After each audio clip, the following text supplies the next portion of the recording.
Assalamualaikum warahmatullahi wabarakatuh. Gimana kabarnya sahabat Rizwanji Channel?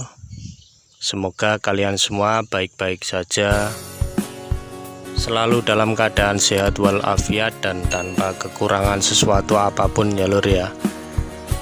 Amin amin ya robbal alamin. Jadi pada kesempatan kali ini saya akan sedikit memberitahukan sesuatu kepada sahabat Rizwanji dimanapun Anda berada. Saya di video kali ini akan membahas tentang beberapa faktor yang mempengaruhi rumput odot dapat laku terjual di lingkungan sekitar kita sahabat ya. Jadi rumput odot kita yang kita tanam itu bisa laku di lingkungan sekitar kita, itu ada beberapa faktor yang mempengaruhi sahabat. Jadi sebelum kita memasuki ke faktor-faktor apa saja yang mempengaruhi, kita intro dulu sahabat ya.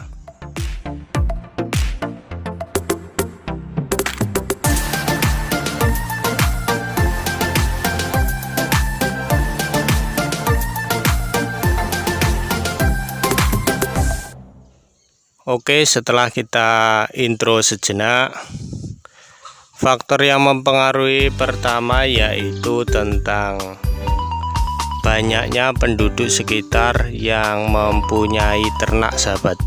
Nah, jadi faktor yang pertama ini juga menentukan sekali tentang laku tidaknya rumput odot kita itu di sekeliling kita membudidayakan rumput odot sahabat ya.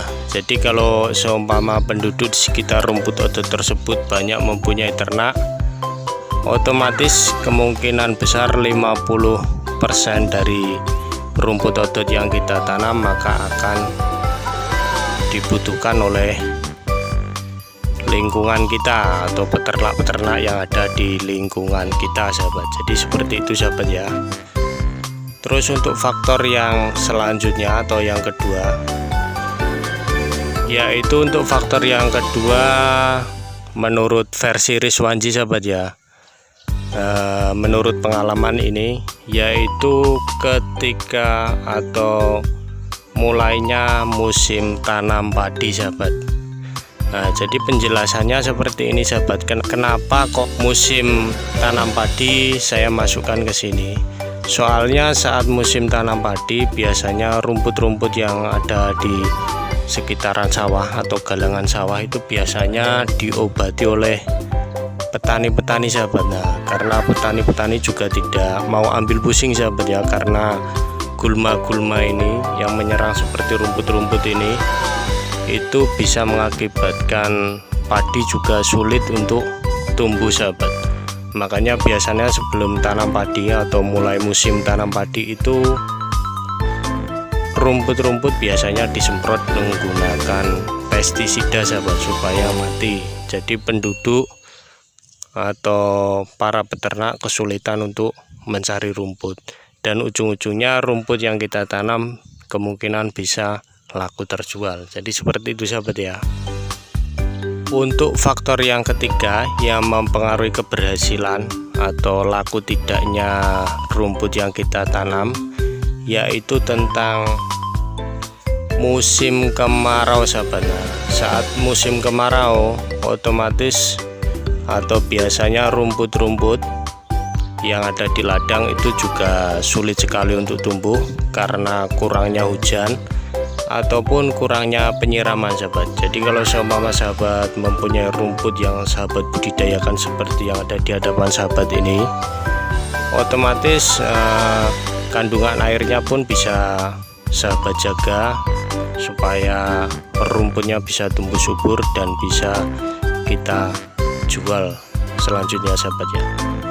Jadi misal seperti ini kan musim panas sahabat ya, otomatis rumput ini akan sahabat sahabat rawat supaya nanti bisa tumbuh besar, terus kemudian bisa kita jual sahabat.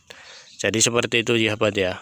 Untuk faktor di nomor berapa sahabat ya, nomor 3 sahabat ya. Jadi seperti itu penjelasannya. Untuk faktor yang mempengaruhi untuk nomor keempat atau nomor selanjutnya, saya kira masih sama dengan yang nomor 1 sahabat ya, yaitu banyaknya ternak kambing, sapi maupun domba yang dipelihara penduduk setempat sahabat.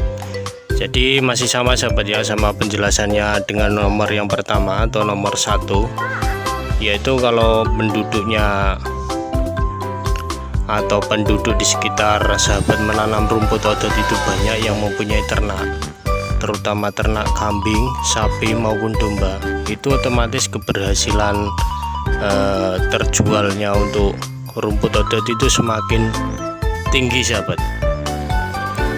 Jadi kalau misalkan para peternak itu kesulitan untuk mencari pakan, otomatis pakan-pakan yang kita tanam atau rumput yang kita budidaya ini otomatis akan mempunyai peluang besar untuk kita jual ke mereka sahabat ya. Jadi seperti itu. Nah, di faktor yang terakhir ini atau faktor yang nomor 5 ini biasanya jarang orang melakukannya dan sulit sahabat ya, karena mungkin terkendala sama ladang atau mempunyai lahan yang sempit. Yaitu di faktor nomor 5 ini, yaitu jarangnya orang yang membudidayakan pakan ternak tersebut. Jadi seumpama di tempat sahabat atau lingkungan sahabat itu jarang ada orang atau hampir tidak ditemui orang-orang yang menanam bang pakan seperti ini sahabat ya, bang pakan-pakan seperti ini. Otomatis kalau sahabat sendiri yang menanam, otomatis itu akan menjadi peluang yang sangat menguntungkan sekali sahabat ya, buat sahabat dan buat orang-orang yang sekiranya membudidayakan tanaman pakan atau bang pakan seperti ini sahabat. Itu hampir 90% bisa menyuplai ke mereka yang mereka tidak membudidayakannya atau mereka tidak tidak mempunyai cadangan makanan sahabat, cadangan pakan untuk ternaknya maksud saya seperti itu. Jadi otomatis 95% apa yang sahabat tanam ini bisa laku terjual ke mereka. Jadi itu adalah 5 kunci keberhasilan. Mungkin sahabat nanti bisa tambahin sendiri. Itu kunci keberhasilan yang menurut Rizwanji sudah Rizwanji praktekkan dan berhasil sahabat ya. Yang sebelah sana itu punya Rizwanji channel sudah dibeli orang dan tinggal yang ini depan ini sampai ke situ sahabat ya. Dan alhamdulillah ini nanti setelah ini dipotong nanti akan kita rawat dan kita kembalikan seperti semula supaya tumbuh subur lagi sahabat ya. Jadi seperti itu. Apabila sahabat menyukai video ini, jangan lupa di like, komen di bawah, dan di subscribe channel ini supaya sahabat bisa mendapatkan video-video menarik, video-video bermanfaat, dan video-video menginspirasi selanjutnya sahabat ya. Terima kasih buat sahabat yang sudah like, komen, dan subscribe. Saya ucapkan banyak terima kasih. Apabila ada salah kata dalam pengucapan maupun pengambilan gambar yang goyang-goyang seperti ini, saya minta maaf yang sebesar-besarnya. Terima kasih. Wassalamualaikum warahmatullahi wabarakatuh. Rizwanji Channel.